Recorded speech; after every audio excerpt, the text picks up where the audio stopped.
के द्वारा रायपुर नगर दक्षिण विधानसभा सीट के लिए उपचुनाव का कार्यक्रम की घोषणा कर दी गई है और इस उपचुनाव के कार्यक्रम की घोषणा के साथ ही जो है वहाँ पर आदर्श आचरण संहिता प्रभावशील हो गई है।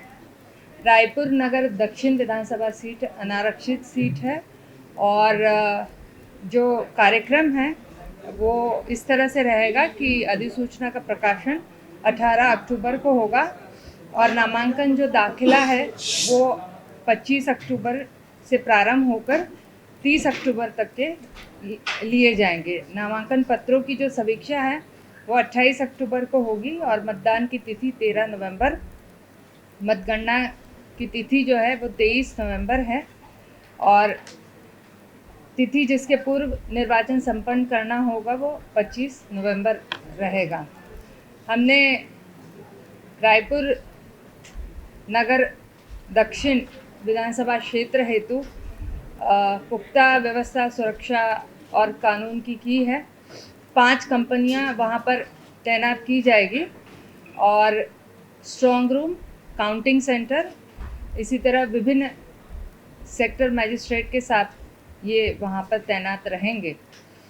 जो आयोग के निर्देश है वो मतदाता पहचान पत्र के माध्यम से ही मतदान होगा और इसके अलावा जो है 12 विविध पहचान पत्रों को भी इस बार निर्वाचन में मान्यता रहेगी।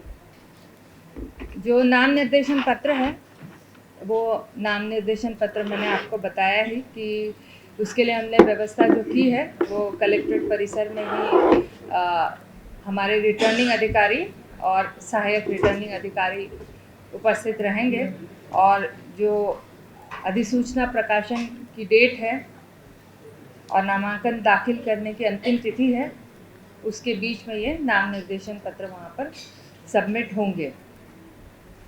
विधानसभा क्षेत्र में कुल मतदाताओं की संख्या है 2,70,936। इसमें 1,33,713 पुरुष है और 1,37,171 महिला मतदाता हैं।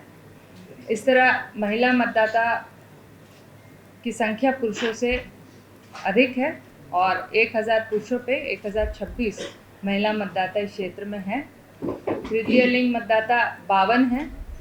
सेवा मतदाताओं की संख्या 59 है। दिव्यांग मतदाताओं की संख्या 1188 है और कुल मतदाता जो 18 और 19 वर्ष के प्रथम बार मतदान करेंगे वो है 5,014। 85 वर्ष से अधिक उम्र के मतदाता 1,711 है और 100 वर्ष आयु या शतायु ऐसे 56 मतदाता है। जो दिव्यांग मतदाता है और जो 85 वर्ष से अधिक उम्र के मतदाता होंगे उनको घर पर ही मतदान या डाक मतपत्र जिसे कहा जाता है उसकी सेवा उपलब्ध रहेगी और अधिसूचना प्रकाशन यानी 18 अक्टूबर से 5 दिवस के अंदर इन्हें यदि ये विकल्प लेते हैं तो अपने घर की सुविधा से ही ये मतदान कर सकेंगे। इसके अलावा यदि वो चाहे तो मतदान केंद्र पर भी मतदान कर सकते हैं। इनके लिए दिव्यांग रथ की विशेष व्यवस्था रहेगी जो घर से ही इन्हें निःशुल्क सेवा परिवहन की प्राप्त होगी मतदान केंद्र तक मतदान दिवस के दिन। रायपुर नगर दक्षिण में कुल 253 मतदान केंद्र है और विधानसभा और लोकसभा निर्वाचन के समय भी इतने ही मतदान केंद्र थे। 119 मतदान केंद्र लोकेशन है। इस बार हमने अलग ये किया है कि 253 मतदान केंद्र जो हमने बनाए थे पिछले बार उस समय 1500 से अधिक ऐसे जितने मतदान केंद्र थे वहाँ पर हमने कुल 2 मात्र ऑक्सिलरी पोलिंग स्टेशंस दिए थे। इस बार इस संख्या को हमने बढ़ा दिया है और 13 ऑक्सिलरी पोलिंग स्टेशंस हमने बनाए हैं। सघन लोक जनसंख्या घनत्व का क्षेत्र है ये और हम उम्मीद करते हैं कि सुविधा के लिए ये काफ़ी कारगर और सहयोगी रहेगा। विधानसभा में 10 संगवारी मतदान केंद्र भी हम बनाएंगे जो पूर्णतः महिला कर्मचारियों के द्वारा संचालित रहेगा।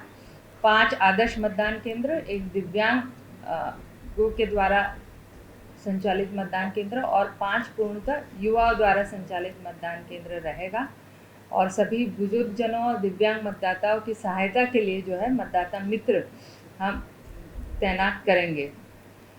इनमें 253 मतदान केंद्रों में से 127 ऐसे मतदान केंद्र होंगे जहां पर सीधे लाइव वेबकास्टिंग भी होगा। जो मतदाता ईडीसी के लिए, ऐसे निर्वाचन कर्मी जो कि ईडीसी के लिए पात्र होंगे, विधानसभा क्षेत्र में जिनकी ड्यूटी लगेगी और जो कि वही के मतदाता है, उन्हें ईडीसी का भी हम सहायता देंगे।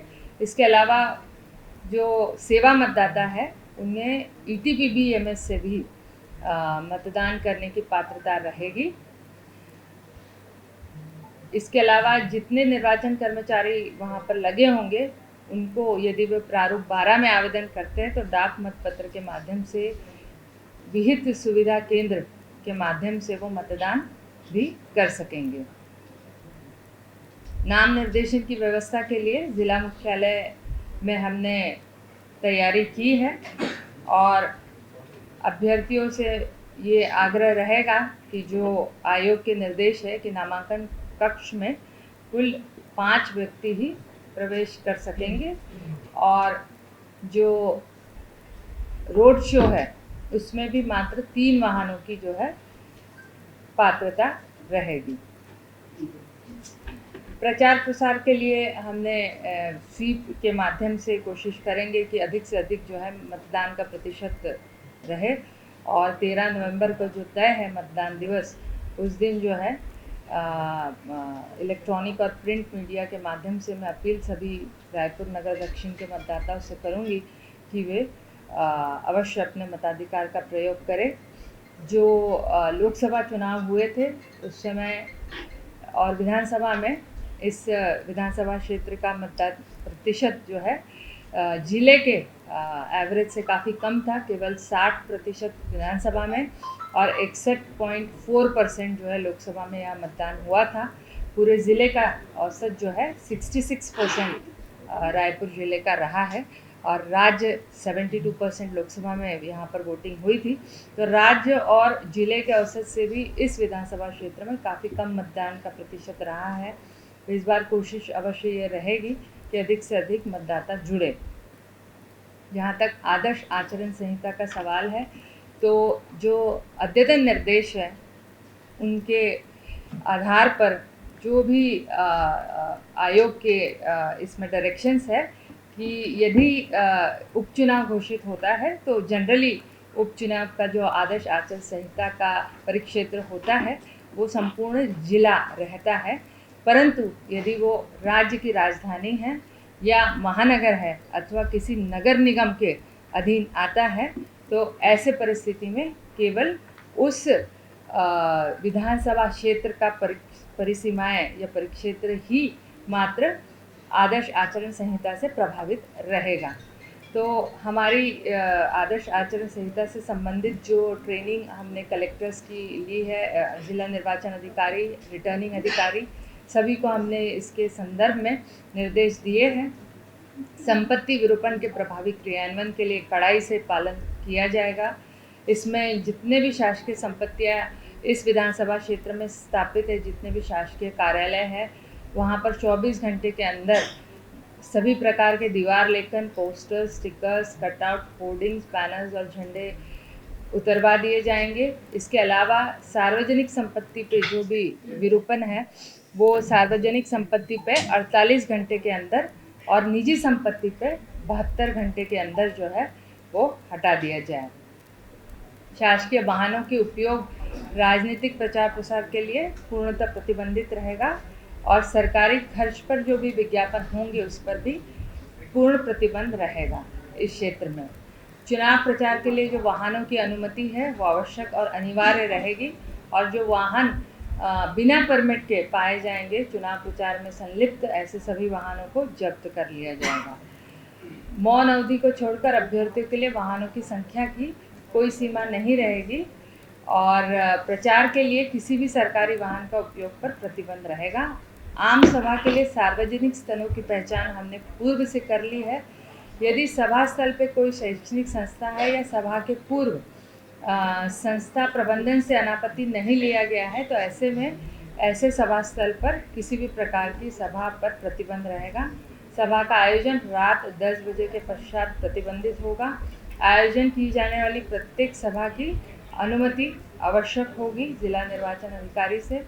मतदान समाप्ति के निर्धारित समय के 48 घंटे पूर्व की अवधि के दौरान कोई भी सभा आयोजित नहीं की जा सकेगी। रैली का जो अनुमति है वो भी जिला निर्वाचन अधिकारी द्वारा तय मार्ग पर निश्चित समय पर दी जाएगी। इसमें रैली के प्रारंभ और अंत का जो निर्धारित समय है और स्थान है वो पूर्व से निश्चित होगा और रैली का मार्ग पूर्व से तय होगा, जिसका उल्लेख आवेदन में अभ्यर्थियों के द्वारा कर लिया जाए। यदि रैली की लंबाई अत्यधिक है तो इसमें फिर हम तोड़कर रैली की अनुमति देंगे। रैली में किसी भी तरह के अस्त्र शस्त्र लेकर प्रतिबंधित रहेगा और शालेय बच्चे या स्कूल यूनिफॉर्म में शालेय छात्र छात्राओं को रोड शो में जाना पूर्णतः प्रतिबंधित रहेगा। रोड शो की जो 10 से अधिक वाहनों की दशा में 10 वाहनों के भीतर 100 मीटर का अंतराल होना आवश्यक होगा और लाउड स्पीकर की अनुमति सर्वोच्च न्यायालय के द्वारा निर्धारित जो 10 बजे से 6 बजे प्रातः के समय है उसमें टोटली प्रतिबंधित रहेगा। अस्थायी जो प्रचार कार्यालय हैं जो अभ्यर्थी स्थापित करते हैं चुनाव के दौरान, उनके बारे में भी निर्देशों का कड़ाई से पालन किया जाएगा और किसी भी शैक्षणिक संस्था या अस्पताल से लगे हुए भवनों में हम यह अनुमति नहीं देंगे। किसी भी मतदान केंद्र के 200 मीटर की परिधि के भीतर या धार्मिक भवनों के भीतर ये प्रचार कार्यालय न लगाया जाए और सभी प्रकार के एप्लीकेशंस सुविधा ऐप के माध्यम से ऑनलाइन भी आप दे सकते हैं। इसमें पहले आओ पहले पाओ के सिद्धांत पर जो है अनुमति दी जाएगी। जहाँ तक निर्वाचन व्यय की सीमा है वो 40 लाख रहेगी और सभी अभ्यर्थियों को एक पृथक बैंक अकाउंट नामांकन दाखिल करने के कम से कम 1 दिन पूर्व खोलना होगा। नाम निर्देशन की तारीख से लेकर परिणाम की घोषणा तक दोनों तिथियों को सम्मिलित करते हुए समस्त व्यय जो है इसी बैंक अकाउंट से आप वहन करेंगे और कम से कम 3 बार इस अकाउंट का सत्यापन या परीक्षण जो है आपको जिला निर्वाचन अधिकारी को करना होगा। सभी अभ्यर्थी जिनका कि आपराधिक पूर्ववृत्त है तो इसका प्रकाशन आपको अखबार में करना होगा और राजनीतिक दलों को भी इसके संबंध में जो उच्चतम न्यायालय के निर्देश है उनका कड़ाई से पालन करना सुनिश्चित करना होगा। व्यय नियंत्रण के लिए हमारे द्वारा 19 सेक्टर मजिस्ट्रेट्स की हमने नियुक्ति की है और 4 परमानेंट नाके हमने स्थापित किए हैं, 4 9 उड़नदल दस्ते और 12 जो है वो स्टैटिक फोर्सेस हमने लगाए हैं और 2 वीवीटी या वीडियो सर्वेलेंस टीम्स भी हमने लगाई है।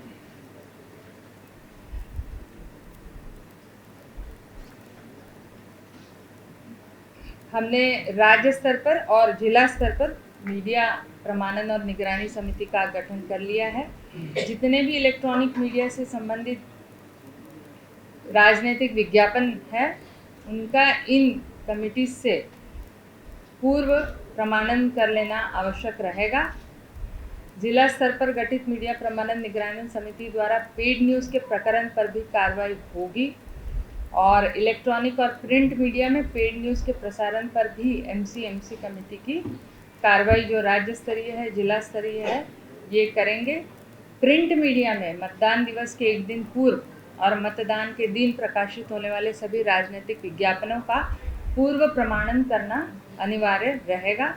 निर्वाचन संबंधी किसी विज्ञापन, पोस्टर, पर्चे या किसी अन्य अभिलेख और पर उसके प्रकाशक और प्रिंटर का नाम पता मुद्रित होना अनिवार्य रहेगा। जहाँ तक ईवीएम वीवीपैट्स का सवाल है, हमने 253 मतदान केंद्रों के आधार पर पर्याप्त ईवीएम और वीवीपैट्स की उपलब्धता सुनिश्चित कराई है और सभी जगह पर 200% से अधिक रिक्वायरमेंट के हमारे ईवीएम और वीवीपैट्स का जो है वो FLC हो चुका है और आने वाले समय में अभ्यर्थियों की उपस्थिति में पूर्ण पारदर्शिता के साथ कमीशनिंग और तैयारी की जाएगी। सभी नागरिकों से मेरा आह्वान रहेगा, इस आदर्श आचरण संहिता के दौरान जो है संपूर्ण सहयोग आप ज़िला प्रशासन का और आयोग के कर्मचारियों का अवश्य रूप से करें। इस दौरान कई त्यौहार हैं, दशहरा है, दिवाली है और आने वाला समय हमारे लिए हम रायपुर नगरीय क्षेत्र में ही क्योंकि ये सारे सेक्टर मजिस्ट्रेट और फ्लाइंग स्क्वाड्स रहेंगे, तो ऐसे समय में जनता को किसी प्रकार की असुविधा न हो, यह आयोग की मंशा है। परंतु आपके सहयोग की भी हम सबकी अपेक्षा रहेगी। सी विजिल ऐप एक मोबाइल ऐप है जिसके माध्यम से अगर ऐसे प्रकरण आपके संज्ञान में आते हैं जहां पर मतदाता को प्रलोभन की सामग्री का वितरण अथवा किसी भी प्रकार से मतदाता का प्रलोभन किया जा रहा है, तो आप ऑनलाइन इस ऐप के माध्यम से जो है अपनी शिकायत को दर्ज कर सकते हैं। आयोग प्रतिबद्ध है कि 100 मिनट के अंदर अंदर इस शिकायत प्राप्त होने के भीतर कारगर कार्रवाई करेगी। सुविधा ऐप के माध्यम से कैंडिडेट्स भी जो है अपने एप्लीकेशंस फाइल कर सकते हैं और अलग अलग प्रकार के जो उन्हें व्हीकल परमिशंस है या सभा या रैली के लिए ऑनलाइन आवेदन करने हैं तो वो कर सकते हैं। यदि कोई वोटर हेल्पलाइन ऐप कोई वोटर अपने विभिन्न सुविधाओं को प्राप्त करना चाहते हैं, मैंने जैसे बताया कि 1 अक्टूबर जो है हमारी फाइनल कट ऑफ डेट है। इस चुनाव के लिए 1 अक्टूबर की तिथि में 2024 को जो भी 18 साल का होता है वो पात्र रहेगा मतदान करने के लिए। कल 15 अक्टूबर तक हमने सतत अभियान चलाकर नवीन मतदाताओं को जोड़ा है। ये सभी एप्लीकेशंस जो हमें 15 अक्टूबर तक प्राप्त हुए हैं, इस बार एडवांस एप्लीकेशंस का भी हमने 1 साल पहले से जो है सिस्टम प्रारंभ किया है। जब हम दिसंबर माह में ही जो है अगले साल के चारों क्वालिफाइंग डेट्स के एडवांस एप्लीकेशंस लेते हैं, तो ऑटोमेटिकली यदि हमारे पास ऐसे एप्लीकेशंस आए हैं तो वो भी ऑटोमेटिकली मतदाता सूची में जुड़ जाएंगे।